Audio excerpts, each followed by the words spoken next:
singing a rendition of Bobby's Girl. Does anyone remember that song? No one. Well, we're not going to sing it for you.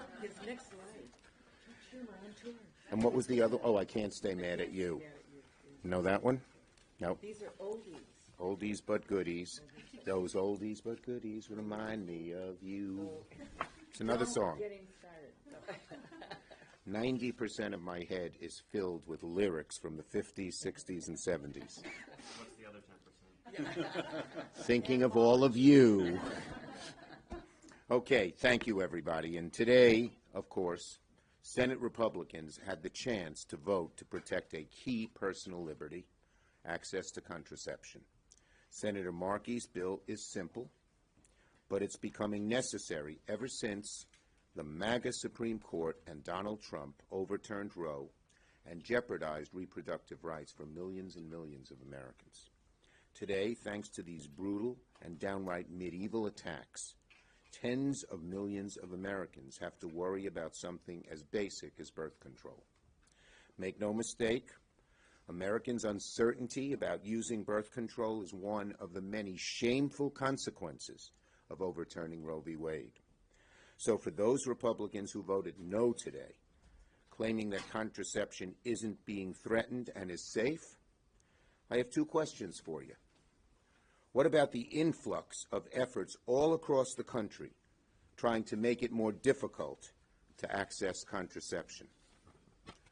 And also, after years and years of being told that Roe would be protected, is this a gamble any of us should be willing to take? So make one thing clear. Today was not a show vote. This was a show us who you are vote. And Senate Republicans showed the American people exactly who they are. They showed that they're not willing to stand up and protect something that 92% of Americans support. The Right to Contraception Act simply says, if you want to access birth control, or if you're a health care provider wanting to prescribe birth control, the government has no right to interfere. Doesn't that seem like common sense? So to Senate Republicans who argue federal protections for birth control are unnecessary, go ask the people of Virginia what they think after their Republican governor vetoed a bill that would have protected contraceptives at the state level. Go ask the people of Nevada what they think after their Republican governor also vetoed a bill to protect access to birth control. And to those who say birth control will never fall at risk, go ask the people of Arizona, or of Florida, or of Idaho, or of Iowa, or of Missouri. In each of these states, Republican governors or Republican state legislators are on record blocking protections for birth control access in some form or another. We are kidding ourselves if we think the hard right is satisfied with simply overturning Roe. Remember, people said before Dobbs that Roe would never be overturned. And of course, unfortunately, it was the MAGA right-wing court appointed by Donald Trump and our Republican colleagues here in the Senate that made sure that happened, the overturn of Dobbs. It's utterly unacceptable for Americans to even question whether or not birth control should fall at risk. So I want to assure the American people, we Democrats will not stop. We will keep fighting. We will not rest until vital protections like those outlined in the Right to Conception Act are enshrined into law. And that's why just a few minutes ago, I filed cloture on the IVF bill. So next week, Americans can once again see where Republicans stand on the so very important issue of the right to reproductive rights. I yield to the great senator from, who's senior? We both were elected the same year. Go ahead, Debbie. Go ahead, Debbie. I yield to go ahead, Debbie. I think technically Maria had longer to count to win, so I think by 2 weeks I'm ahead of her. But I have to say, historic note. Yes. Slade Gorton. Yes, and Spencer Abraham. And by the way, historic note, make a note, asterisk in the history books, Maria and I are the first two women in the United States to be incumbent senators. First two. So we have sisterhood here. Let me just say, as a woman in this country in 2024, sometimes I feel like we're in 1824. I can't believe that all of us are here having a press conference in the United States Senate talking about whether or not we have the right or should have the freedom to be able to determine if we want to use birth control, if we want to use contraceptives, or what kind we would use. I mean, imagine that. It is shocking. But I was shocked also when a 50-year freedom to make our own reproductive choices was taken away by this right-wing MAGA Supreme Court that Donald Trump brags about, that he brags that he did it. And he did do it, along with the support of the Republicans. So this is a moment for all of us who care about freedom in this country to make our own choices, our own healthcare choices, our own choices about who we love, the decisions about who we are. Fundamentally, in this country, we have been based on the idea of freedom. And so here we are in a situation where today Republican colleagues voted against protecting our freedom to make our own decisions about birth control.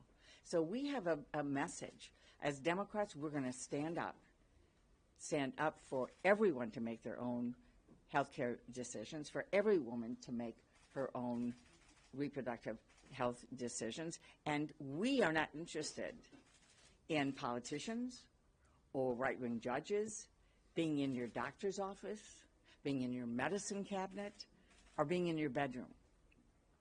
These are personal choices. It's your freedom to make those decisions. And we are standing with the women of this country. Senator Cantwell. Thank you. Well, thank you for organizing this, and thanks to Senator Markey for your leadership on this important legislation. The Connecticut versus Griswold case was such an important moment for the history of women to get contraception and to clarify and develop a law on the books that we had a privacy right, and that right included the access to health care and free and full reproductive choice.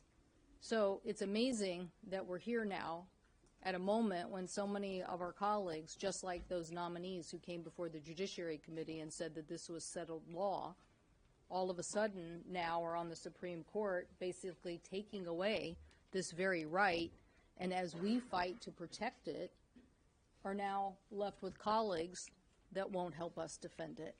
Something as basic as contraception. We've seen state after state also not vote to protect this basic right that was so important and bestowed a freedom on families to determine when they wanted to start their families. And we are now seeing, because of the Supreme Court's decision, an environment in which our health care is being degraded. We are finding states where physicians are leaving and leaving the impact to other states who are providing care. We are seeing states that are no longer providing emergency contraception. We are seeing this challenges of people feeling like they are going to be prosecuted either for providing full reproductive health care or have actions taken against them.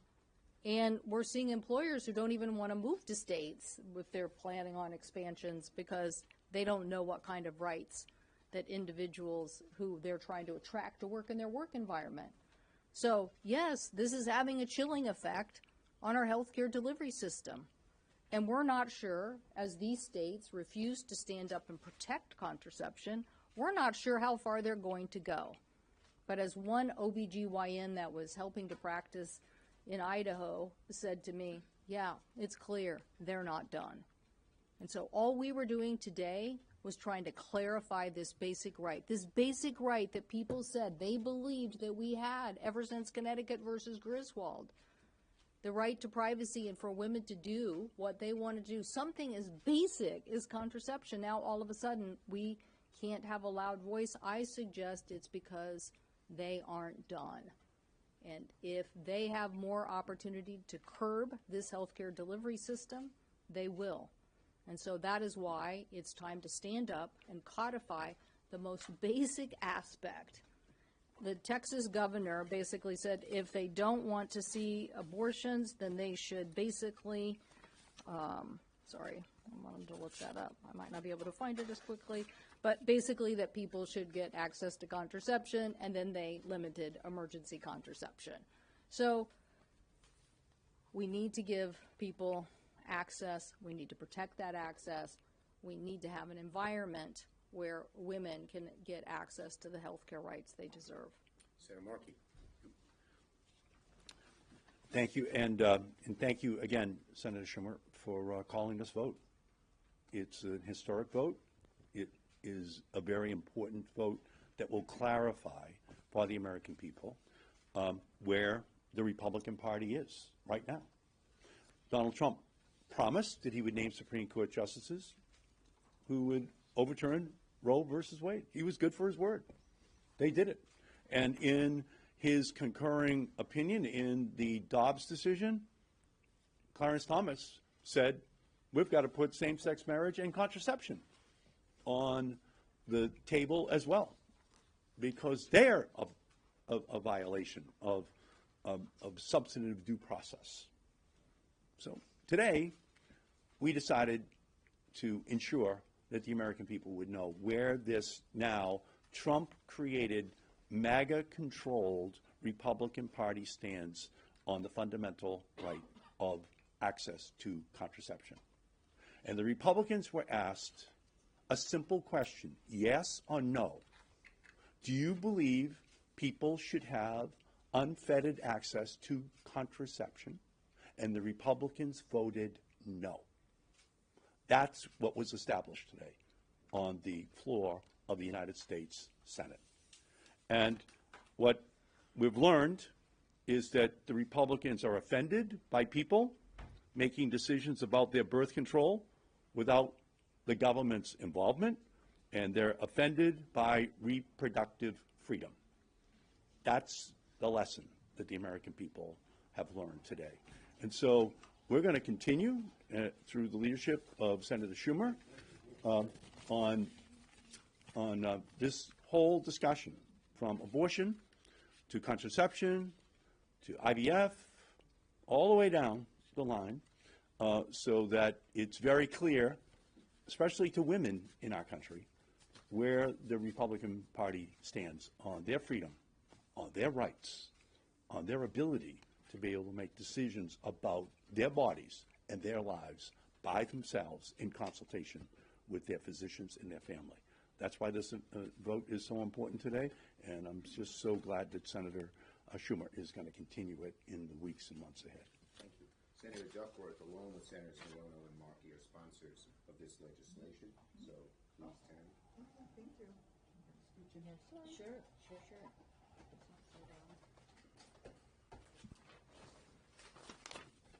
Okay, well, good evening, everyone.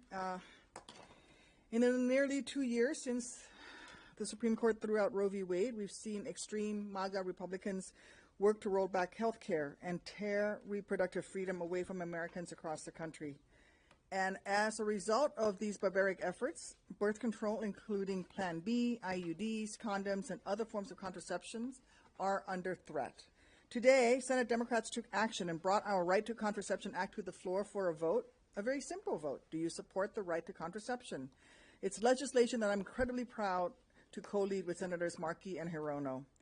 What our legislation sought to do is in the name. It would codify every American's right to access birth control, no matter their zip code. And our legislation would also establish a right for doctors to provide contraception and discuss options with their patients without fear of being prosecuted or thrown in jail. And this should have been easy. But unfortunately, cruelly, Senate Republicans blocked it. And by doing so, they've made it clear once again that they are committed to continuing their anti-choice, anti-science crusade that is putting access to basic health care across our country at risk. They voted against birth control, against Plan B and IUDs. They voted against freedom for Americans to decide if, when, and how they want to become a parent. It's despicable, but it's not over. Many Republicans will say that we are being overzealous and that there's no real threat to birth control. Well, they also said that we were overreacting when we warned the country that they were coming for Roe v. Wade. Republicans said we were overreacting when we said IVF would be next. But this is not an overreaction. This has been Republicans' plan all along. And that is why Senate Democrats will keep working to protect the right to access contraception, the right to access reproductive health care and IVF, and the reproductive freedom that every American deserves, no matter their zip code. Thank you. Thanks, Tammy. Okay. We're ready for some questions? Yes. Senator Schumer, I have two. We'll do it The on first, this subject first, and then we'll go to other subjects. well, I have two on this. The first is, I take the point that it's not a show vote, it's a show me vote, but there is bipartisan legislation from Kane and Sinema and others that would codify Griswold and also Casey and a little bit of Roe. Why not put that on the floor? And then secondly, on the Netanyahu speech, can you talk about if you feel this is going to make an already tense situation worse? And the only reason I'm asking now is because I have to leave. Yeah. Okay. On the first question, very simply, we thought this bill was the best bill to protect women's rights. And our Republican friends can split hairs and say, do this one, do that one. If they believe in contraception and the right to contraception, they're voting yes on this bill. On your second question, I've always said that you can show strong support for Israel, but at the same time vehemently disagree with the Prime Minister. Yes. Senator Schumer, you indicated the IVF bill is next. Can you say what other reproductive health care bills are coming to the Senate floor? Well, we're going to look at all kinds of different ways we can protect women's rights. And next, of course, is the access to IVF. But you'll see us doing other things over the course of the summer. Is your expectation? Okay, yes. This bill was introduced in response to Clarence Thomas's concurrence, as was the Respect for Marriage Act. What does it say to you that Republicans supported marriage equality but not a right to contraception, even though it was the same threat? Well, look, we believe these are all fundamental rights. The right to marriage is a is a fundamental right, and we actually had a bipartisan bill to support that. We're glad about that. We wish we had the same support on this bill because the right to contraception is another very important right for women and men. Leader Schumer, Yes. as my colleague just noted, Republicans are calling this show vote summer. You can say it's voting your conscience, etc.